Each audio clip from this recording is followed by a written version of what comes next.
Welcome, everyone. Welcome to the Branch of Forerunner Ministry. We're in Daniel chapter 10 and 11 tonight.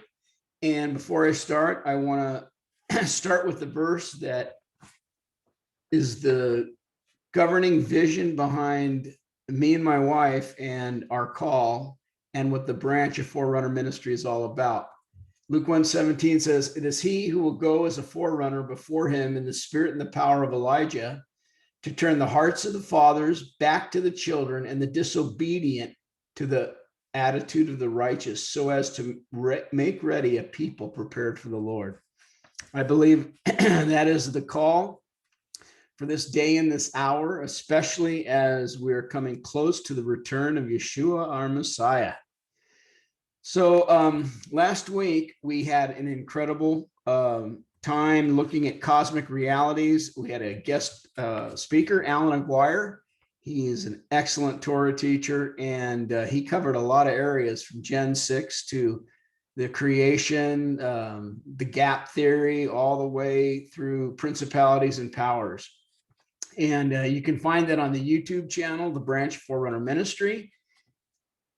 Subscribe and hit that little button and ring the bell so that you can get alerts from when we post anything new. Well, tonight we're looking at Daniel chapter 10. It's still a part of the cosmic realities. I'm going to be going over a little bit of that because we're going to be looking at some of the issues that really is facing our planet at this time. So let me jump right into it. In the third year of King Cyrus of Persia, a word was revealed to Daniel. This is Daniel chapter 10, starting in verse 1, who was named Belteshazzar, and the word was true, and it was a great conflict. He understood the word and had understanding of the vision. So by this time, the exiles returned under the leadership of Ezra. You can read that in chapters 1 and 2. And some think that Daniel was in mourning because so few Jews returned with Ezra from exile. And others believe that Ezra faced severe opposition in rebuilding the temple. Either way, I think it was probably both. But Daniel didn't go back with Ezra's group. He was 84 years old at this time. Remember, he had like 7 or 8 visions at this time. Gabriel visited him over 5-6 times. And he felt he could serve the exiles better in the high position in government than he could with them in Jerusalem. He was key. So it says, in those days, I, Daniel, was mourning for 3 weeks. I ate no delicacies, no meat or wine entered my mouth, nor did I anoint myself at all for the full 3 weeks. On the 24th day of the first month, as I was standing on the bank of the great river, that is the Tigris, I lifted up my eyes and looked, and behold, a man clothed in linen with a belt of fine gold from Uphaz around his waist. So Euphraz is another name for Ophir. Jeremiah 10:9 tells us that.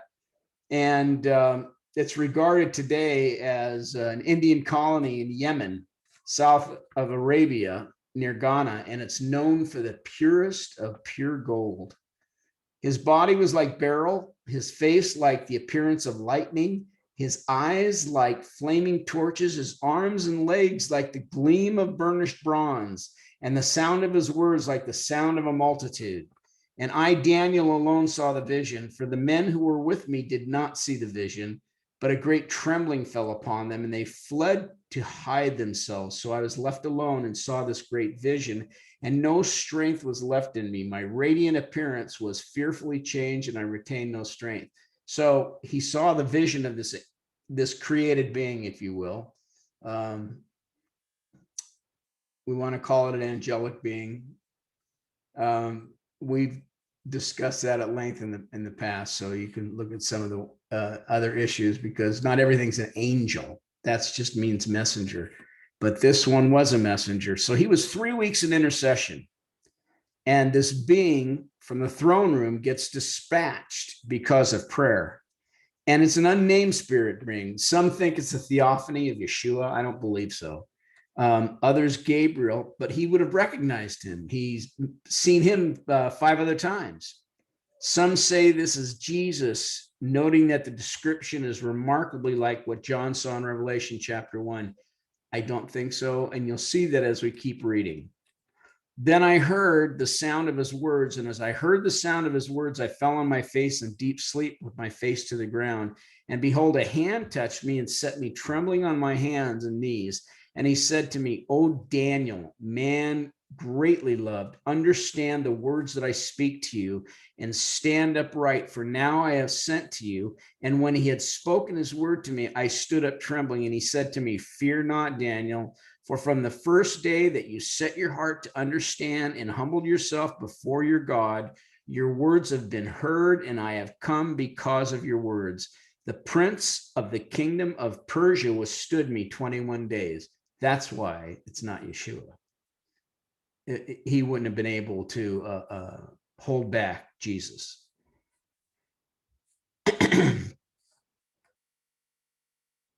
And Michael, one of your chief princes, came to help me, for I was left there with the kings of Persia, and came to make you understand what is to happen to your people in the latter days. For the vision is for days yet to come. There you go. That's why I don't believe it's Jesus. So the word prince is an idea for ruler and authority. We know Michael's a prince. We know Lucifer was a prince. And it fits well with the New Testament idea of the angelic ranks and organized hierarchy, according to Ephesians 1:21, Ephesians 6:12, Colossians 1:16, Colossians 2:15.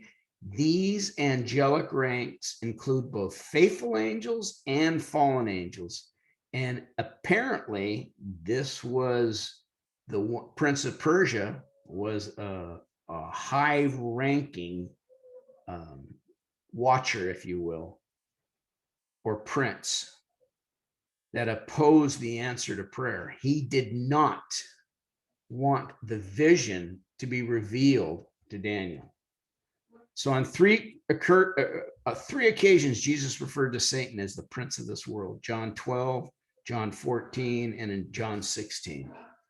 One of the things we got to look at is that these cosmic realities existed. There were three rebellions. The first one was in the garden with Adam and Eve. The second one happened at Genesis 6 when the watchers, the B'nai Elohim, the sons of God, saw that the women, the human women, were really attractive, and they took them as wives. And it says they came into them and they created the giants, or those of renown of old, and they created the Nephilim. The Nephilim are the offspring between the sons of God, the B'nai Elohim, and human women. We know that. We know that after the flood, it says that though their bodies perished, their spirits would wander the earth, according to Isaiah. And this is what the demons are. The Nephilim, the spirit of the Nephilim. Those are demonic spirits that are out there to harass the human beings. These other beings are watchers, they're princes, and they're powers. And there's fallen angels, but yet they still have access to the throne room of God. They go back and forth. Lucifer goes back and forth. The third rebellion, that last rebellion that we know of, and there will be a fourth one. Wait till the Antichrist is filled with Satan himself when he's cast down, and Satan enters the Antichrist. That's going to be a radical rebellion. But the third rebellion was at the Tower of Babel. Alan talked about that as being a portal. Remember, it says that the Godhead says that if we don't stop this, there's nothing that they could do. It was believed that they were building a portal to be able to take all their information, all their knowledge, to the extent through the universe. Now, the reality is this. Jesus called Lucifer the prince of this world. It belonged to him. Somehow, after the fall, Satan was given authority over the earth. In Deuteronomy 32, Moses speaks out, and you can read this for yourself, but essentially he says this: He says, okay, we're stopping this. And I'm paraphrasing this right now. The Tower of Babel, he says he's going to scatter the nations. But he says this, I am going to put the B'nai Elohim over the nations, 70 nations at that time. But Jacob, Israel is mine. And he set Michael as a prince over Israel. Very interesting. So you wonder what these principalities and powers are. There is an actual prince over Persia. Now, here's one of the questions I have.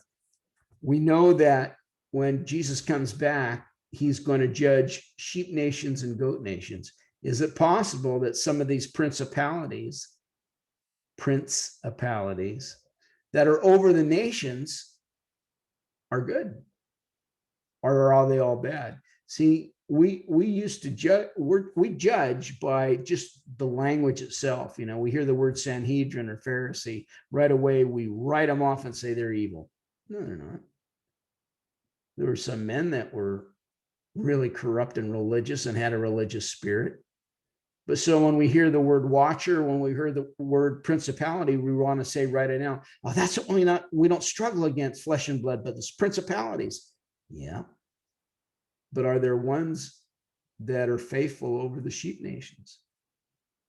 We just don't know. But these are the kind of things I want to challenge you with, because we hear words and we respond to them. We right away just run ripshod and say, well, thus and so. And basically that's just Christianese. And the term I'm using there, I hope you don't feel it's derogatory, but it's not based on Yeshua or the scriptures. And that's what we have to go back to.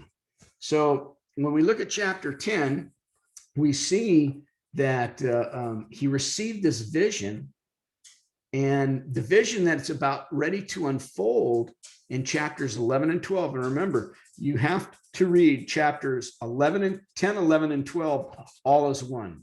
It has to be read as one. When we read chapter 11, the first 19 verses have to do with the historical understanding of what happened right after Daniel. And as soon as we hit verse 20, it changes mode, and we start to see the end of the end when the Antichrist is raised up and he starts to make his campaign against Jerusalem, the holy city, the holy covenant. So this is one of the things we're going to look at. And we wanted to put what's in place is that cosmic reality that, remember, they did not want this vision to come forth. They did not want what was about to transpire being told to Daniel. But it's for us. And that's what we're reading now. So hold on tight. That's why it's so important that we know Daniel. Remember what Jesus said when he was telling his disciple about the end times. He goes, you guys should have known this. Go read Daniel. And he quotes Daniel numerous times. So let me read Daniel chapter 11, verses 1 through 20. And we'll start it out there. As for me, the first year of Darius the Mede, I stood up to confirm and strengthen him. And now I will show you the truth. Behold, 3 more kings shall rise in Persia. This is the angelic being who's unnamed talking to Daniel. And now I will show you the truth. 3 more kings shall rise in Persia, and a 4th shall be far richer than all of them. And when he has become strong through his riches, he shall stir up all against the kingdom of Greece. Then a mighty king shall arise and shall rule with great dominion and do as he wills. And as soon as he has risen, his kingdom shall be broken and divided towards the 4 winds of heaven, but not to his posterity, nor according to the authority with which he ruled, for his kingdom shall be plucked up and go to others besides these. Then the king of the south shall be strong, but one of his princes shall be stronger than he and shall rule, and his authority shall be a great authority. After some years they shall make an alliance, and the daughter of the king of the south shall come to the king of the north to make an agreement, but she shall not retain the strength of her arms, and he and his arms shall not endure, but shall be given up, and her attendants, he who fathered her, and he who supported her in those times. And from a branch from her roots, one shall arise in his place. He shall come against the army and enter the fortress of the king of the north, and he shall deal with them and shall prevail. And he shall also carry off to Egypt their gods and their metal images and their precious vessels of silver and gold. For some precious vessels of silver and gold, and for some years he shall refrain from attacking the king of the north. Then the latter shall come into the realm of the king of the south, but shall return to his own land. His son shall wage war and assemble a multitude of great forces, which shall keep coming and overflow and pass through, and again shall carry the war as far as his fortress. Then the king of the south, moved with rage, shall come out and fight against the king of the north, and he shall raise a great multitude, but it shall be given unto his hand. And when the multitude is taken away, his heart shall be exalted, and he shall cast down tens of thousands, but he shall not prevail. For the king of the north shall again raise a multitude greater than the first. And after some years, he shall come with a great army and abundant supplies. In those times, many shall rise against the king of the south, and the violent among your own people shall lift themselves up in order to fulfill the vision, but they shall fail. Then the king of the north shall come and throw up siege works and take a well-fortified city, and the forces of the south shall not stand, or even his best troops, for there shall be no strength to stand. But he who comes against him shall do as he wills, and none shall stand before him, and he shall stand in the glorious land with destruction in his hand. He shall set his face to come with the strength of his whole kingdom, and he shall bring terms of an agreement and perform them. He shall give him the daughter of women to destroy the kingdom, but it shall not stand or to be to his advantage. Afterward, he shall turn his face to the coastlands and shall capture many of them, but a commander shall put an end to his insolence. Indeed, he shall turn his insolence back upon him. Then he shall turn his face towards the fortress of his own land, but he shall stumble and fall and shall not be found. And I'm going to stop right there in chapter 11. And the reason is because it is a history lesson. This is history precise. This is why many of the scholars reject the book of Daniel, because what was pointed out here by the angel said, this is too exact and too accurate of what took place. You have to understand, these events related to the Persian Empire, 208 years from 539 to 331 BC. It was also the future events related to the Greek Empire, 185 years from when he received this vision. And that was from 331 to 146 BC. And they were also the events related to the conflict between Egypt and Syria.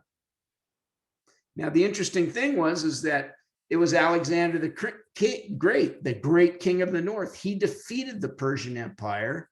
Then he divided his kingdom up into 4 generals. He died at an early age: Cassander, Lysimachus, Ptolemy, and the Seleucid Empire. And the Seleucid Empire is the one that had Palestine, and they made treaties with Egypt.